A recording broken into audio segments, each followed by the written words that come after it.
Sa video na ito, tatalakayin natin ang tamang paggamit ng Loyverse POS para sa pagproseso ng sales transactions. Ang layunin ng SOP na ito ay para masigurong lahat ng benta ay tama, kumpleto, at maayos na naitatala sa sistema. Step 1. Customer Inquiry. Kapag may inquiry ang customer, magpatuloy sa Step 3 available man o hindi ang item na hinahanap nila. Step 2. Buksan ang POS system sa tablet at i-enter ang password. Pagkatapos ay itap ang search. Step 3. I-type ang pangalan ng gamot sa search bar. Halimbawa ay Mefenamic. Siguraduhing tama ang brand at dosage na bibilhin ng customer. Kumpirmahin muna sa customer kung branded ba or generic ang gamot na kaniyang bibilhin. Halimbawa ay kung kukunin ng customer ay Mefenamic na generic, tapos dosage na 500 miligramo, hanapin ito sa POS at i-click. Step 4. Ilagay ang quantity. I-click ang item.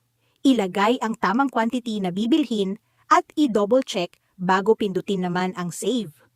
Siguraduhing tama ang dami upang maiwasan ang error sa inventory at resibo. Step 5. Mag-apply ng discount. Sa pag-apply ng discount, sundin ang mga sumusunod na guidelines. Kapag ang pangalan ng item sa POS system ay may nakalagay na percent symbol, ibig sabihin ito ay discountable para sa senior citizen. Halimbawa ay BK Besprin 100 mg percent aspirin A4L. May dalawa tayong uri ng pagtukoy sa pag-discount. Ang una ay ang for individual item.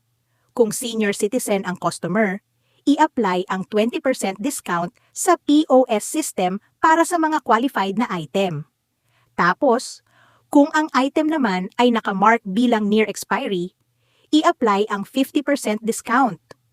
Siguraduhing tama ang discount na a-apply bago i-finalize ang transaction. Pangalawa ay ang for group transaction. Kung lahat ng items sa resibo ay discountable, i-search lamang ang discount sa POS system at i-apply ito sa buong transaksyon. Step 6. Ilagay ang pangalan ng doktor. Ito ay napakahalaga. Mahalagang ma-enter ng tama ang pangalan ng doktor sa POS system. Kung ang customer ay may dalang prescription, sundin ang mga sumusunod na hakbang.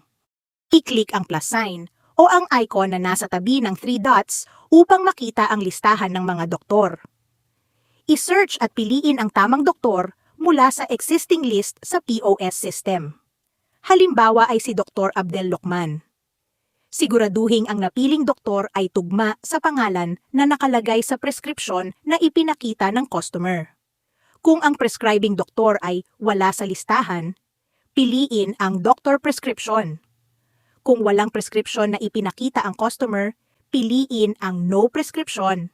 Pagkatapos, i-click ang Add to Ticket upang ma-close ang window at magpatuloy sa susunod na step.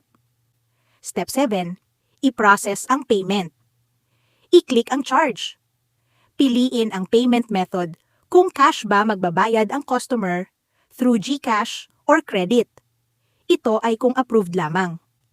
Kung cash magbabayad ang customer, ilagay ang amount ng kaniyang buong pera sa cash received para malaman kung magkano ang ibinayad ng customer at matukoy sa resibo kung ilan ang kaniyang change o sukli kung meron man.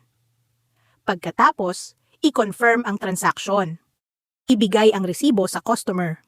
Tandaan, laging mag-issue ng resibo dahil ito ay kinakailangan para sa anumang return o refund.